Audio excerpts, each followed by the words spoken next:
Semenjak suami ibu nyuruh bertahan, ya ibu bertahan, walau sebetulnya sambil berurai air mata karena hati ibu udah nggak pingin gitu melanjutkan usaha ini. Mulai bulan ke-6 itu, bulan ke-5 itu ibu sakit 1 minggu karena ibu merasa nggak ada orang yang jajan. Ibu cuma tidur-tiduran aja di kasir sama 1 orang karyawan di belakang, itu sampai siang sampai sore nggak ada orang yang masuk. Itu Grabnya itu dapat penghargaan itu nomor 2 di Solo setelah Fans itu aja, itu sampai didatengin bosnya dari Jakarta kan ke sini foto sama ibu. Jadinya sehari itu orderan Grabnya kalau normal itu bisa sampai 220 itu satu outlet.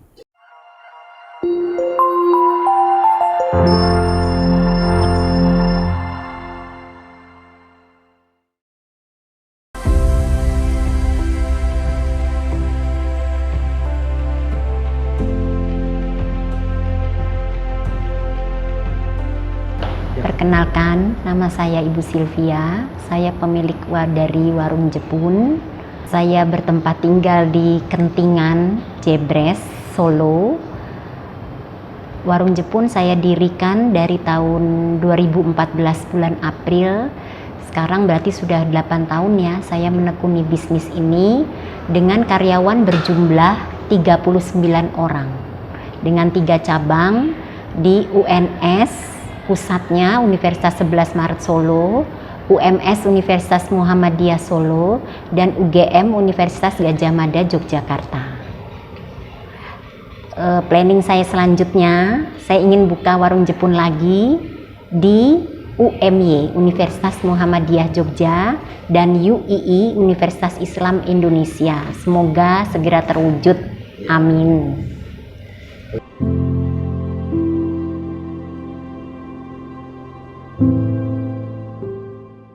Alasan pertama bisnis karena anak-anak sudah beranjak dewasa dan sudah mulai kuliah.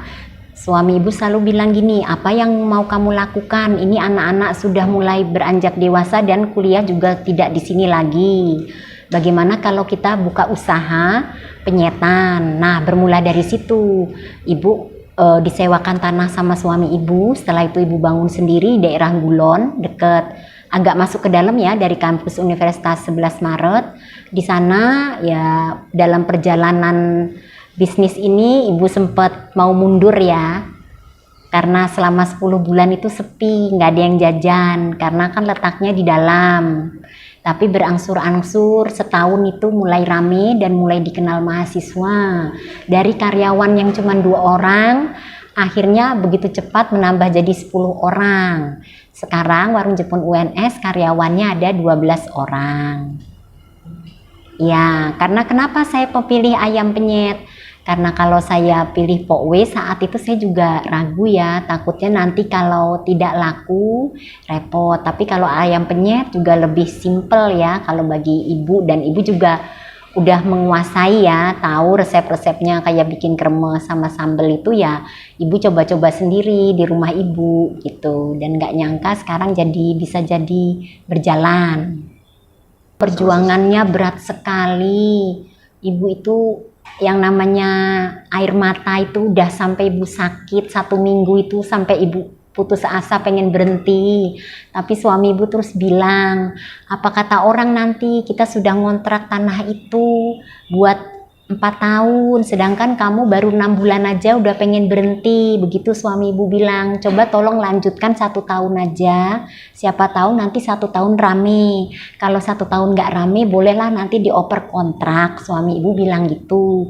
Dan kok pas 10 bulan baru kelihatan itu yang jajan, bulan ke-11, bulan ke-12 sudah langsung rame. Itu ya ibu apa-apa sendiri ke pasar, itu juga menjadi kayak cemoohan orang juga sering, karena apa kamu di sini udah banyak warung, kok kamu malah bikin warung lagi gitu. Kalau supplier yang nyetor itu juga nggak ada yang mau, soalnya kan baru jualan sedikit. Ibu udah tahu rasanya ke pasar belanja sendiri setiap hari, ya apa hujan-hujan pakai apa namanya karung goni kalau ibu saat itu belanjanya. Pokoknya betul-betul berat, tapi memang ibu selalu punya prinsip all beginning is difficult, jadi pasti ya semenjak suami ibu nyuruh bertahan ya ibu bertahan, walau sebetulnya sambil berurai air mata karena hati ibu udah nggak pingin gitu melanjutkan usaha ini.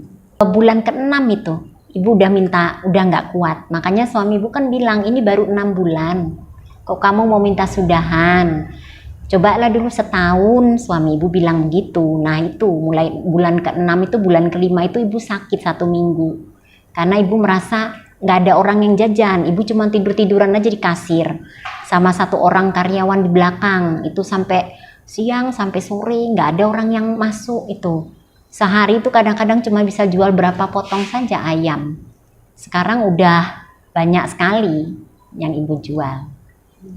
Itu sangat berat sampai ibu tuh kaki ketiban gas, itu pernah apa usaha apa itu semua dari nol, itu ibu sendiri yang belanja ke pasar apa-apa itu sampai terakhir juga udah pas memulai rame masih ibu sama suami yang belanja.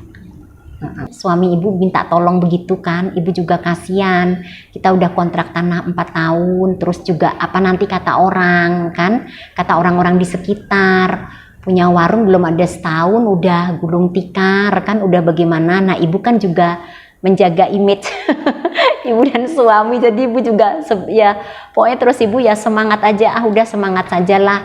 Apalagi terus ada beberapa pelanggan, waktu itu ada bapak-bapak juga jajan, dia bilang ibu ini seandainya mahasiswa tahu pasti warung ibu rame, soalnya ibu sambal sama kremesnya itu enak sekali bu. Tapi zaman dulu kan belum ada medsosnya kan belum ini ya, jadi masih pakai selebaran waktu lah. Sasaran ibu pas promo pertama itu ibu buka di Golon itu malah yang datang orang kampung, bukan mahasiswa, karena kos-kosan belum serami sekarang dulu. Kalau dulu kan manggil foodie kan bisa ya, zaman dulu kan nggak ada ya. Di bulan ke-10 itu ibu udah memperbesar warung karena waktu itu bangunnya baru separuhnya, nggak berani ke belakang. Nah itu udah nambah lagi ke belakang karena sering nolak-nolak yang jajan, nggak ada tempat. Udah mulai kelihatan kayaknya jalan ini usaha ini gitu. Mulai Januari itu udah terkenal banget di UNS di 11 Maret karena itu UNS Secret itu semuanya jajannya juga di situ. Jadi apa dibilang base campnya anak hukum gitu, semua kumpulnya di situ waktu itu. Jadi semua kalau ada anak baru anak hukum ordernya di sini, ordernya ke Jepun aja, ordernya ke Jepun gitu. Jadi turun temurun terus banyak. Ini karena ada anak UMS yang jajan di sana. Waktu itu ibu ngasir, terus anak UMS itu bilang, ibu tahu nggak kita ini mahasiswa dari mana? Kan ibu bilang begini, dari mana mbak? Dari UMS. Oh ada acara toh mbak di UNS? Enggak, cuman pengen cari warungnya ibu katanya. Ibu buka di UMS, ibu cuman iya-iyain aja. Soalnya supplier ibu rata-rata bilang, ibu kalau di UMS itu nanti nggak bisa rame. Soalnya anak-anaknya nggak seperti UNS, maksudnya kan orang dekat-dekat saja. Maksudnya mereka pada pulang. Kalau dari UNS kan dari mana-mana pada ngekos gitu, ada yang bilang gitu supplier ayam ibu. Jadi ibu maju mundur nggak jadi. Itu hari kedua ada lagi. Nah terakhir itu udah seminggu setelah itu ada cowok cewek terus bilang gini, ibu coba ibu survei dulu deh bu ke UMS, yakin deh nanti warung ibu rame, soalnya masakannya enak, terus ibu juga murah katanya. Coba ibu survei dulu bu, sempetin waktu survei itu sepasangnya. Tapi ibu udah nggak inget anaknya kan. Wah, yang mana abis dia ngomong gitu besoknya ibu survei sama suami ibu. Sebetulnya suami ibu tadinya pengennya yang di belakang Kendedes itu, kan ada itu warung dulunya kayak Lamongan apa depannya itu deh stadion ya Kendedes kan itu, tapi ibu nggak serve di situ, ibu mintanya di sini. Suami ibu bilang itu serem kok, malah kamu mau di situ, lihat seremnya kayak gitu. Maksudnya kan dia udah ditumbuhin pohonan banyak ketutup ininya, tapi ibu kita muter lagi, ibu maunya ke situ. Pokoknya ibu bilang sama suami ibu, sampai 3 kali muterin ini ibu minta ini, nggak mau ibu yang itu. Ya udah tak cariin siapa yang punya, kata suami ibu. Terus ketemu bersih, ada orang ini bolak-balik, bapak-bapak di sini lewat sini, Pak mau bikin apa Pak? Mau bikin warung makan. Percuma Pak, di sini sepi. Percuma, nggak bakal laku di sini, jarang orang lewat katanya gitu. Itu bapak tahu nggak? Ini udah ada 2 orang di sini 6 bulan aja udah pada tutup semua, nggak ada yang beli. Makanya sama yang punya tanah ini kan ibu masih ngontrak. Yang punya tanah ini bilang juga gitu, Bapak mau ngontrak berapa tahun? Saya mau ngontrak 5 tahun. Wah, kok gagah banget Pak mau ngontrak 5 tahun? Iya, jangan lama-lama Pak, nyoba dulu 2 tahun. Soalnya sebelumnya itu 6 bulan, yang pertama itu susu. Itu juga udah bubar, susu apa gitu dulu di sini. Ada payung-payungnya itu ibu memang nemuin masih diletakin, ditinggal di situ semua. Jadi payung-payung buat duduk-duduk lah kayak gini-gini. Terusnya habis itu apa namanya wedangan juga udah bubar Bu, nggak ada yang tahan lama Pak. Enggak, saya udah punya nama kok di WNS. Itu nggak menjamin Pak, gitu malah yang punya tanah bilang gitu. Ya udah, terus kita 2 tahun. Ternyata pas ambil 2 tahun, yang punya tanah pas tahun kedua makan di sini. Terus dia bilang, wah Pak ternyata bener warung Bapak rame, sekarang boleh memperpanjang 5 tahun dikasih sama dia. Jadi ibu masih ngontrak, terus ibu minta izin ke depannya, ibu mau bangun, minta izin sama dia. Tadinya kan parkiran semua tuh di depan, dikasih, terus ibu bangun di depan ini karena makin banyak yang jajan kan, terus parkiran di belakang juga buat mobil. Itu jadinya ibu juga nggak nyangka sama sekali, maksudnya dengan hanya warung mahasiswa itu semua di luar ekspektasi ya, sampai ibu bisa menyelesaikan kuliah anak-anak ibu, kos semua bisa dari hasil warung. Iya, maksudnya hasilnya sangat luar biasa kan, nggak nyangka juga di Jogja juga karyawannya 10 juga rame dari buka. Kalau di Jogja, kalau di sini cepet ramenya, promo sebentar, iya promo sebentar aja, ibu ngadain promo 3 hari itu habis terus. Terus ibu langsung pas hari pertama itu ibu udah ngajak 5 karyawan loh. Pas promo rame terus, jadi jam 12 sudah habis, jam 1 udah habis selama 3 hari. Terus habis itu langsung ibu ngajak karyawan 7, 8, sekarang udah 16 di sini karyawannya. Karyawannya 16 orang sekarang. Iya, nggak nyangka juga ternyata malah terbanyak di sini omsetnya dari sini. Dari UMS, karena kan tempatnya lebih luas ini ya, terus juga kan mungkin daya belinya mahasiswanya lebih besar di sini mungkin daripada di sana. Dia kan dekat fakultas kedokteran juga. Jadi orang-orang ya gitu, percuma Pak, percuma, nanti percuma Bapak di sini bikin warung, nggak ada orang lewat di sini katanya. Ya kita ya gimana, nyoba aja deh, orang udah kadung ngontrak kan 2 tahun ya, coba dulu deh, nanti kalau sepi ya udah gitu kan. Ternyata sambutannya dari anak-anak UMS luar biasa. Nggak nyangka juga, iya nggak nyangka juga malah di sini tuh dibilang-bilang the legend. Ibu juga nggak tahu, katanya driver itu sih yang bilang legend Bu, legend katanya, ibu di sini paling rame. Terus kan ibu bilang, iyalah tempatnya ibu kan luas, mungkin kan kamu lihatnya paling rame, kalau di sana kan tempatnya mungkin ruko-ruko, nggak seluas ibu ya kan. Kalau ibu kan luas ya Mas ya, kan kelihatan kalau orang buka puasa aja sampai gelar-gelar tikar penuh sampai ke belakang-belakang rame. Waktu di Jogja itu malah ibu promo awal itu juga udah rame Mas. Udah rame, terusnya kan pas ibu mencapai ayam 40 kilo itu udah rame, itu terus COVID. Jadi ibu kan itu tanggal 15 Februari 2020 loh Mas ibu bukanya. Maretnya COVID coba. Padahal udah mulai rame. Kan kita kan Maret COVID kan mahasiswanya pada pulang. Nah itulah lama, COVID 2 tahun, jadi dianya lama. Kalau misalnya nggak ada COVID, mungkin juga udah rame. Ini aja sekarang rame, karena waktu buka puasa kemarin yang booking itu ibu sampai kewalahan. Booking tempat buat bukber itu loh, kan itu bisa dilihat kalau tempat kita jadi tujuan anak-anak itu. Iya, penuh sampai tikar di mana-mana tikar.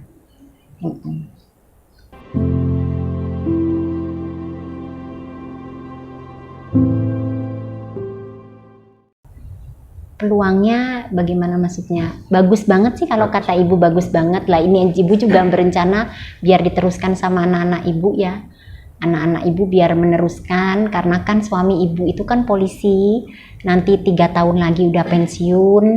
Rencana kita kalau pensiun kan biarlah warung ini diterusin anak-anak yang muda-muda, biar nanti kan bisa menyesuaikan perkembangan zaman ya. Dari packingan, dari apa, biar kita juga munculin menu-menu lagi yang bisa lebih variasi ya kan, biar nggak nanti saingan kan banyak ya, kita kan harus mempertahankan itu. Anak ibu mau ibu suruh melanjutkan gitu bisnis ini.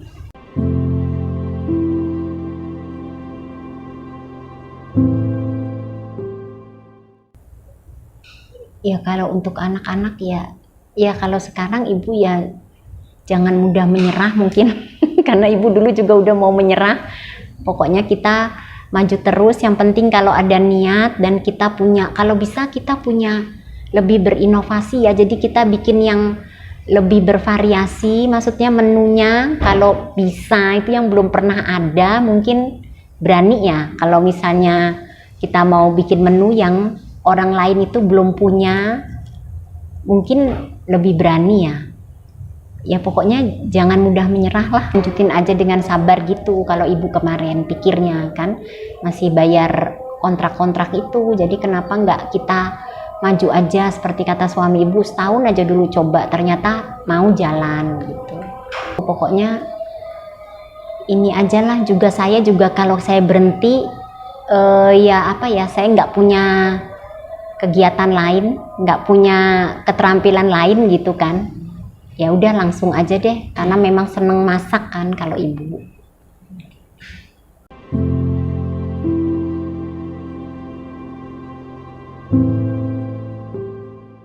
Covid kena juga 50%. 50% cuman penjualan pas Covid. Penjualan hanya 50% kena juga. Walaupun waktu itu nggak ada mahasiswa, tapi dari orderan online itu kan masih rame juga, masih orang kantor kan juga ikut meriahin yang ramein. Jadi masih bisa ibu bertahan selama Covid itu. Tutupnya hanya pas bulan puasa aja, Covid itu selama 2 tahun ibu tutup. Pas bulan puasanya aja, iya. Selain puasa buka terus, nggak pernah tutup. Jadinya kalau yang datang itu bungkus, terusnya orderan online-nya juga lumayan, itu ngandelin itu aja. Kalau jam kan, kalau ibu jam 4 sore udah tutup, jadi sama orang-orang nggak masalah. Karena buka jam 7 pagi tutup jam 4, kecuali ibu tutup lebih dari jam 8 itu kan nggak boleh. Pasti banyak persaingannya. Kalau ibu makannya nguatin di sambal, kremes, sama ukuran ayam. Pokoknya ukuran ayam kita lebih besar, kita berani bilang lebih besar dari tempat lain ya. Itu pokoknya kita sama, walaupun keadaan semahal apapun kita tetap harus jaga kualitas sama rasa. Apalagi masa-masa kayak gini ya, cabai mahal, apa mahal semua. Kita kan nggak mungkin juga baru mahal terus harganya kita naikin, karena kita kan warung mahasiswa. Ketika harga mahal, profitnya berkurang? Iya, itu pasti iya, tapi kan ada pos lain yang murah. Kalau ibu yakin, iya, jadinya nggak pernah misalnya semua harga mahal, itu nggak, pasti ada satu pos yang saat itu harganya masih stabil atau di bawah, jadi bisa mengcover harga yang mahal itu gitu. Tapi dengan harga tetap, karena kita kan, kenapa ibu berani, karena kita menjual dalam jumlah yang banyak. Kita kan tetap harga murah, tapi yang kita jual kuantitasnya itu banyak, jumlahnya banyak, jadi kita masih tetap dapat untung. Kalau bisnis ini kan masih sepenuhnya punya ibu sendiri ya, jadi ibu sudah banyak yang minta kemitraan dan franchise, tapi ibu belum mau. Masih memilih dipegang sendiri? Ya, ibu masih pilih dipegang sendiri aja dulu, demi menjaga kualitas jualannya ibu gitu aja.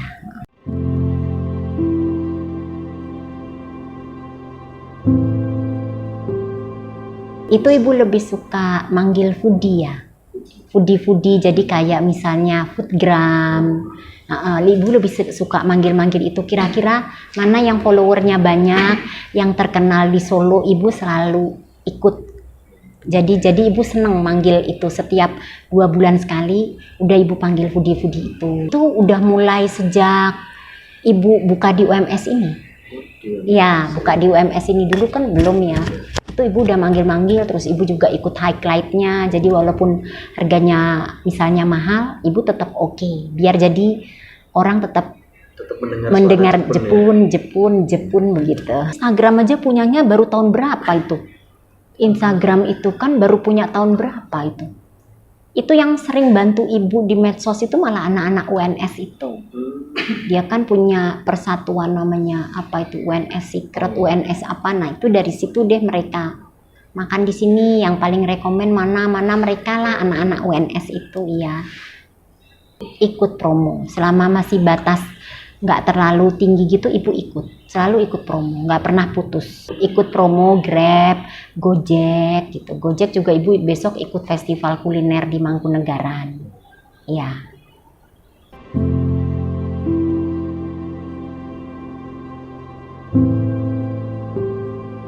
Kalau Grab pernah, waktu itu orderannya masuk nomor 2 terbanyak di Solo, pernah, setelah Selat nomor 2 ibu, itu pernah. Terusnya ada kayak lomba yang ngadain apa itu ya, ada sih itu ya anunya tulisannya, dapat juga itu dari kecap, kok ibu lupa, ibu ngeblank. Itu juga, itu orderannya yang ibu terima terbanyak, jadinya dapat uang kemarin ibu 1 juta, karena tapi orderan yang terbanyak itu diterima oleh warung Jepun UMS waktu itu. Jadi nomor 1 dia dapat nomor 1 di Solo, dapat nomor 1 warung ibu Jepun UMS itu dapat. UNS juga diikutkan, tapi terbanyak dia. Festival kuliner dari GoFood, 35 kuliner terlegend di Solo gitu, ibu disuruh ikut, katanya Jepun masuk, yang masuk juga Jepun UMS lagi. Ibu besok dapat stand nomor 33, jadi bareng sama kuliner-kuliner yang udah lama dan udah ternama di Solo. Ibu juga kaget, maksudnya kok ibu bisa bareng kuliner, jadi juga kayak agak nggak pede, soalnya ibu kan cuman warung mahasiswa di sini, barengannya warung-warung ternama semua. Menurut yang jajan, menurut konsumen ibu itu katanya murah, harga kaki 5 rasa bintang 5 begitu katanya. Mereka bilang banyak yang orang-orang itu di kasir itu rata-rata mereka kalau bayar rombongan-rombongan, umpama wisuda atau apa gitu, itu udah pegang uang banyak mas. Ada yang udah pegang duit 250 gitu buat jaga-jaga, ternyata habisnya cuma 80 gitu. Mereka yang bener aja bu, dihitung lagi coba, mesti seperti itu, mesti sering banget kayak gitu. Jadi pada nggak nyangka gitu, katanya bilang murah lah kalau ibu untuk rasa yang enak, terus pelayanan cepat. Kalau ibu kan nggak ada yang lama ya, karena karyawan ibu kan standby terus, jadi packing Gojek, Grab, GoFood itu pun juga cepet itu. Selain apa itu ayamnya, kan sambelnya kan juga kue. Iya, sambelnya itu orang banyak suka sambel yang manis itu. Ibu sekarang kan juga ada sambal hijau. Oh gitu. Ya. Itu untuk yang ngeracik itu dari ibu sendiri. Iya, ibu dulu. Iya, ibu dulu nyoba-nyoba sendiri. Ibu nyoba-nyoba di dapur rumah ibu. Pernah ibu jualan dulu sambal pakai terasi. Terus mahasiswa bilang waktu ibu di Jepun UNS itu pertama kali itu ibu pakai terasi, terus mahasiswa bilang ibu kalau bisa jangan pakai terasi, soalnya kita kalau cuci tangan nanti habis kuliah itu nggak baunya nggak bisa hilang katanya.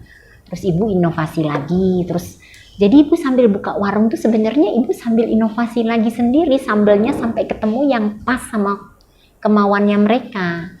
Gitu juga dengan kremesnya, jadinya inovasi lagi. Jadi nggak pas buka warung memang sambelnya udah itu, nggak gitu. Jadi ibu masih inovasi. Jadi mahasiswa bilang bu kalau bisa jangan pakai terasi. Udah besoknya nyoba, oh udah kalau gitu gini gitu. Jadi sambil gitu.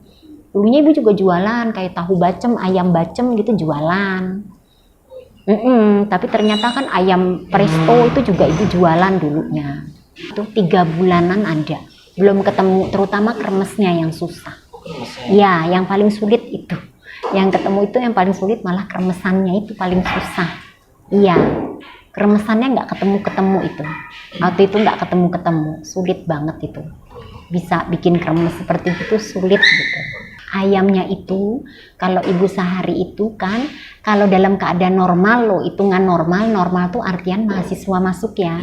Kalau satu outlet itu bisa, misalnya Jepun UMS itu bisa sampai 140 kilo satu hari. Kalau Jepun UNS 100 kilo. 100 kilo, 120, kalau di sini 140 kilo.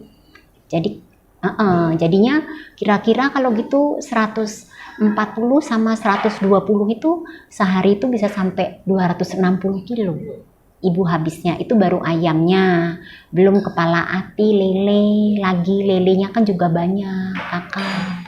Masak nasinya aja banyak banget mas, kayak udah orang ngurusin kayak pabrik itu yang masak nasi itu karung-karungan loh.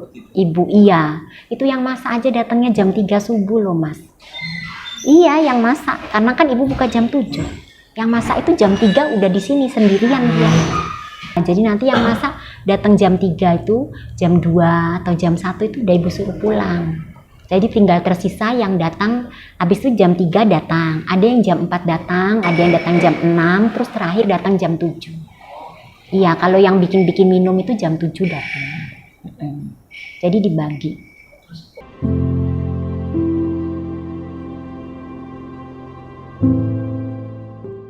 Oh, berapa bungkus? Banyak banget Mas, bisa sampai berapa bungkus itu? Bisa sampai berapa bungkus itu? Banyak banget. Oh, banyak banget. Kalau kemarin waktu Grabnya itu dapat penghargaan itu nomor 2 di Solo setelah Fiends itu aja, itu sampai didatengin bosnya dari Jakarta kan ke sini foto sama ibu, karena di Solo kan ibu paling rame. Jadinya GrabFood Pak siapa itu dari Jakarta ke sini datang, jadi mengunjungi 3 besar. Jadi warung ibu dikunjungi karena ibu nomor 2 kemarin. Jadinya sehari itu orderan Grabnya kalau normal itu bisa sampai 220 itu satu outlet. Jadi yang packing kan memang orangnya banyak Mas, kalau ibu udah nyediain banyak. Jadi buat yang bungkus minum sendiri, yang packing buat ini sendiri. Jadi ibu memang di 16 karyawan itu, jadi ada 5 orang ibu sediain buat ngurusin packing. Iya, karena Shopee juga rame.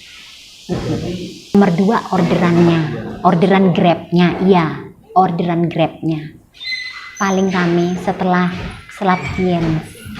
Itu aja katanya gini, itu aja sebetulnya Jepun loh Bu, soalnya kalau Fiends itu bukanya sampai sore-sore begitu katanya, sama Blenger waktu itu ibu, sama Blenger, tahu Blenger nggak? Itu Blenger kan nomor 3. Sepi banget Mas, ibu cuma tiduran doang sampai jam 4 itu. Ayam itu wujudnya udah kayak apa kan, kalau nggak laku sepi itu bagaimana sih? Ayamnya sisa.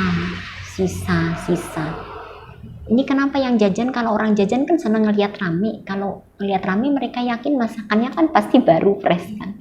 Kalau kayak ibu kan fresh tiap hari ada yang nyetorin, iya kayak gitu.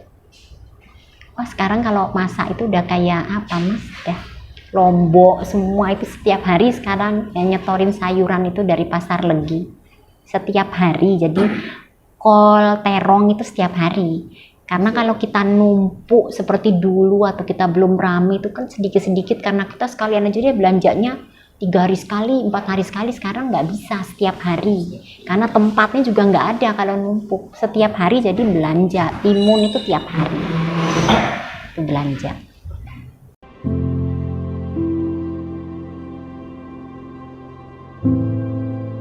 Nah, pokoknya maju terus pantang mundur. Pokoknya kalau kalian punya pemikiran bisnis itu ibu sangat senang sekali ya, karena hal itu tidak ibu alamin. Anak-anak ibu kan jiwanya belum jiwa bisnis, jadi mereka masih suka kerja di kantor, jadi agak sulit untuk merangsang.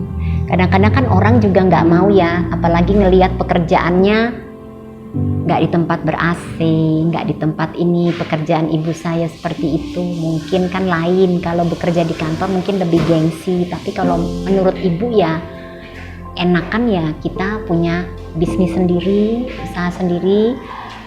Pokoknya maju terus lah, pantang menyerah gitu. Kalau itu aja lah gitu. Bagi teman-teman yang mau ke warung Jepun ya, warung Jepun saat ini punya 3 outlet ya, di Universitas 11 Maret Solo, di Universitas Muhammadiyah Solo, dan di Universitas Gadjah Mada Yogyakarta. Dan tunggu juga, mudah-mudahan tahun depan kita sudah bisa buka lagi Jepun di Universitas Muhammadiyah Yogyakarta dan di Universitas Islam Indonesia Yogyakarta. Tinggal tunggu saja tanggalnya, semoga bisa terlaksana, amin. Sekian dan terima kasih.